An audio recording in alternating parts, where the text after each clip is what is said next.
আমরা আরেকটি কথা স্পষ্টভাবে বলে দিতে চাই, সকল মানুষ তো আসলে সমান না। যদি সমান হতো তাহলে এই ফ্যাসিবাদ গড়ে উঠতে পারত না। অনেকেই ফ্যাসিবাদের সুযোগ নিয়ে গত দীর্ঘ 15 বছর ধরে চাঁদাবাজি করেছে, দখলদারিত্ব করেছে। এখনো আমরা দেখতে পাচ্ছি সেই মনোভাবাপন্ন লোকেরা কিন্তু রয়ে গেছে। আমরা তাদেরকে স্পষ্টভাবে একটি কথা বলতে চাই, আওয়ামী লীগ সরকারের এই পতনটা কিন্তু দীর্ঘদিন তাদের যে চাঁদাবাজি দখলদারিত্ব মাজার তারা করেছে তার একটি চূড়ান্ত ফসল। আমরা বাকি রাজনৈতিক দল সহ সকলকে একটি স্পষ্ট বক্তব্য দিতে চাই, আপনারাও যদি সেই একই পথে হাঁটেন আপনাদের পরিণতিও আওয়ামী লীগ ফ্যাসিস্ট সরকারের মতো একই রকম হবে।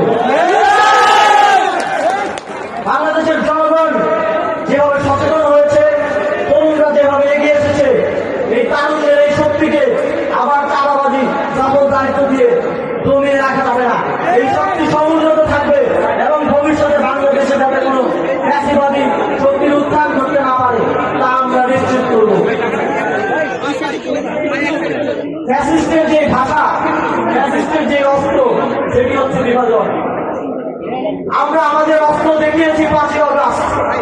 আমরা গত আন্দোলন থেকে এখন পর্যন্ত বন্যা পরিস্থিতি থেকে চাঁদাবাজি নিয়ন্ত্রণ পর্যন্ত সব জায়গায় আমাদের সেই ঐক্যের অস্ত্র কিন্তু দেখিয়েছি। আমরা আমাদের সেই অস্ত্রকে যদি সমুন্নত রাখতে পারি, এই বাংলাদেশে কখনো কোনো ফ্যাসিবাদী স্বৈরাচারী ব্যবস্থা ফিরে আসতে পারবে না। এটা আমার এবং পুরো পৃথিবীবাসীর বিশ্বাস।